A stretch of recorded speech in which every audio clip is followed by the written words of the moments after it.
Assalamualaikum warahmatullahi wabarakatuh. Jumpa lagi di channel saya Niza Lauzi TV. Terima kasih buat teman-teman yang telah mendukung dan subscribe channel ini, serta berkenan memberikan like, komen, dan share videonya. Tonton terus Niza Lauzi TV, semoga pembahasannya bermanfaat.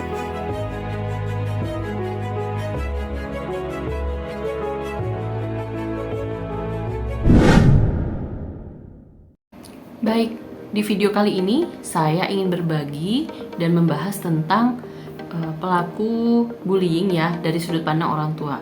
Gimana itu rasanya kalau kita mendapati atau mendapatkan laporan entah itu dari guru atau dari wali murid lain yang ternyata menjadi korban gitu, bahwa anak kita ternyata menjadi salah satu atau menjadi pelaku bullying di sekolah, di kelas, kepada teman-temannya atau kepada tetangga misalnya, ya dimanapun lah, intinya menjadi pelaku bullying. Nah ini kan biasanya membuat kita pertama pasti shock dong ya mendengarnya, nggak percaya. Selain rasa tidak percaya mendengar kabar tersebut, biasanya respon yang akan muncul berikutnya adalah kita spontan, ya mungkin namanya juga naluri orang tua, kita akan spontan membela anak-anak kita yang diduga menjadi pelaku atau mungkin sudah mendapatkan informasi betul bahwa anak kita menjadi pelaku bullying tersebut.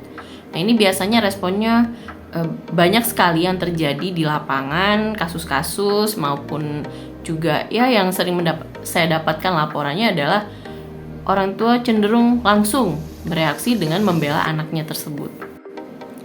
Jadi bila terlanjur terjadi anak kita fix nih sudah pasti menjadi pelaku bullying, maka untuk meminimalisir terjadinya kesalahpahaman dan juga tindakan-tindakan yang tidak perlu dilakukan, kita perlu pertama kali tipsnya adalah tetap tenang dulu. Ya, karena yang sudah seringkali orang tua ini karena saking kagetnya mendengarkan kabar bahwa anaknya menjadi pelaku bullying, justru malah sangat reaktif dan kemudian meresponnya dengan tidak bijak ya, sehingga malah menimbulkan percekcokan baru, bahkan bisa sampai ke jalur hukum. Nah ini kan kita tidak inginkan sebetulnya adanya jalur hukum yang harus ditempuh antara kedua wali murid ya, yang satu sekolah atau satu kelas, dan ya intinya bisa menimbulkan banyak sekali permasalahan-permasalahan baru. Itu yang tidak kita inginkan. Maka tips pertama adalah tetap tenang dan pastikan kita mencoba mendengarkan dari versi anak kita dengan setenang mungkin dan tidak secara lebay membela anak kita dalam kondisi apapun. Kita dengarkan saja dulu cerita dari si anak. Bila terbukti ternyata benar dari cerita anak kita sendiri, maka walaupun saat ini kita masih bersikap netral ya, tentunya kita usahakan betul kita tetap bersikap netral. Dan pastikan kita tidak kemudian melakukan pembenaran terhadap apa yang dilakukan anak. Jadi tidak membuat si anak ini memiliki mental victim atau victim mentality, bahwa apa yang dilakukan itu sebetulnya adalah benar, maka tidak masalah dia melakukan bullying terhadap temannya tersebut. Nah ini sangat tidak baik ya untuk dilakukan kita sebagai orang tua, karena justru memberikan dan menunjukkan pada anak bahwa apa yang dia lakukan, apakah itu salah maupun benar, dia tidak bisa lagi membedakannya, dan yang kemudian juga dia merasa ini sebuah pembenaran yang oh ya baik-baik saja, jadi it's okay gitu, kamu boleh melakukan hal tersebut selama kamu senang, kamu nyaman. Nah ini tidak boleh ya sebetulnya, kita harus betul-betul melihat secara netral, secara objektif bahwa perilaku-perilaku yang dilakukan anak kita memang tidak bisa dibenarkan dan dia bukanlah korban. Jauhkan victim mentality dari posisi dia sebagai pelaku. Tips selanjutnya adalah meminta maaf kepada wali murid atau orang tua korban. Nah ini seringkali tidak dilakukan ya, di kondisi realnya jarang gitu kita temukan, walaupun ya tetap ada, tapi kebanyakan sih tidak. Kenapa demikian? Ya banyak faktor. Bisa jadi karena perasaan malu, perasaan takut, atau bisa juga karena keegoan, rasa ego dari diri sendiri yang tidak mau mengakui bahwa anak kita memang telah melakukan kesalahan. Nah ini sering kali terjadi, sehingga salah satu poin yang penting adalah meminta maaf kepada orang tua korban. Nah, apa yang bisa didapatkan manfaat dari meminta maaf kepada orang tua korban ini? Yang pertama adalah kita telah menunjukkan sebagai orang tua pelaku bahwa kita adalah pribadi yang punya rasa tanggung jawab. Dan kita juga bertanggung jawab terhadap apa yang telah dilakukan anak kita. Kita juga bertanggung jawab terhadap apa yang mungkin missing atau terlewat dari pola pengasuhan yang telah kita lakukan terhadap anak kita.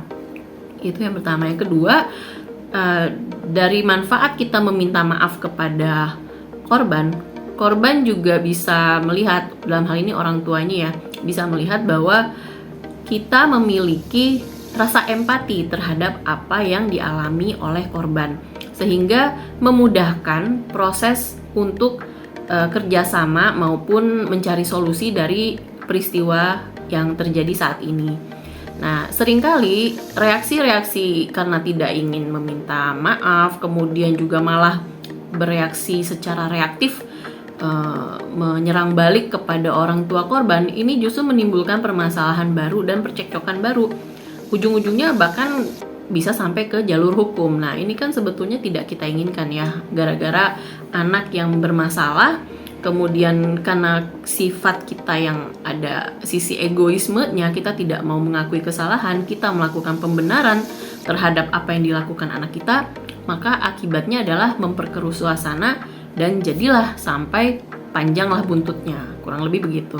Tips yang berikutnya adalah anak harus kita ajarkan untuk menerima konsekuensi dari apa yang telah dia lakukan. Dan ini hal penting ya, karena apa? Kalau kita misalnya melakukan pembiaran ataupun membenarkan perilaku anak untuk membuli teman-temannya, maka yang kita lakukan sebetulnya bukan sayang pada anak, akan tetapi justru menjerumuskan anak. Anak ini kan tidak tahu sebetulnya mana yang batasan dikategorikan perilaku yang baik dan mana batasan yang dikategorikan perilaku yang buruk.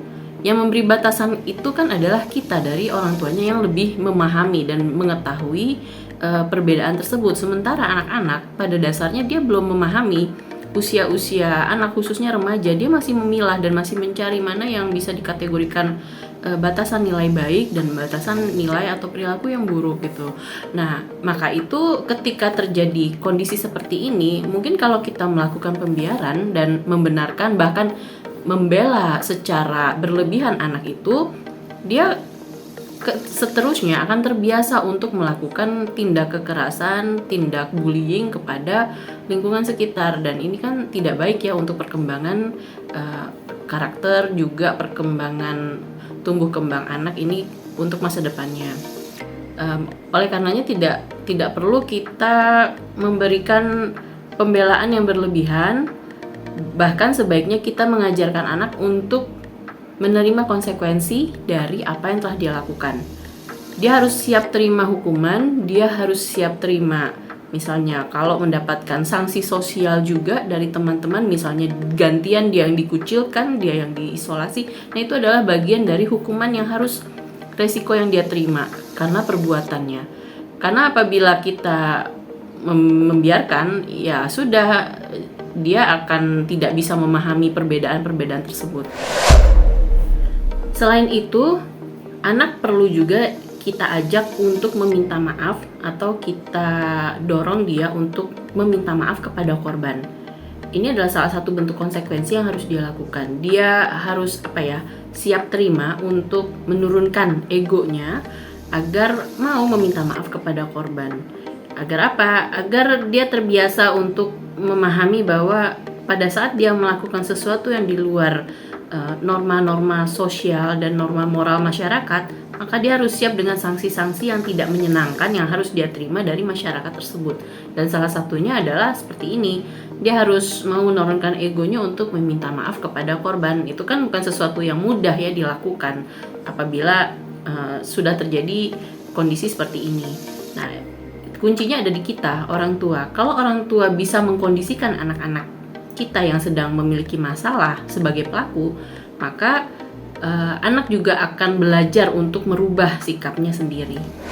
Ya, intinya sebagai orang tua, apalagi kita orang tua pelaku ya misalnya, maka yang perlu dilakukan adalah kita memposisikan diri sebagai orang tua yang kooperatif terhadap segala proses, baik proses pencarian fakta, proses mengidentifikasi kebenaran dari cerita dan permasalahan yang sedang terjadi, sampai kepada titik proses terjadinya hukuman yang dilakukan oleh pihak sekolah atau pihak terdekat ya, pihak guru misalnya, dan juga orang tua korban gitu. Jadi kita menjadi orang tua yang bisa kooperatif dan juga kita memberikan solusi yang konstruktif demi kebaikan bersama.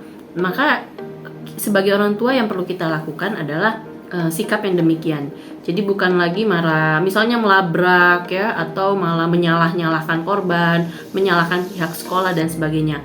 Ayo bareng-bareng kita cari solusi konstruktif agar apa yang sudah terjadi tidak lagi terulangi baik di anak kita maupun di orang lain. Jadi fokusnya kepada solusi yang konstruktif dan juga kooperatif tadi itu. Itulah yang bisa kita lakukan sebagai orang tua pelaku. Demikian teman-teman pembahasan Nizalozi TV kali ini. Sampai jumpa di video-video selanjutnya dan semoga bermanfaat apa yang telah kita bahas tadi. Assalamualaikum warahmatullahi wabarakatuh.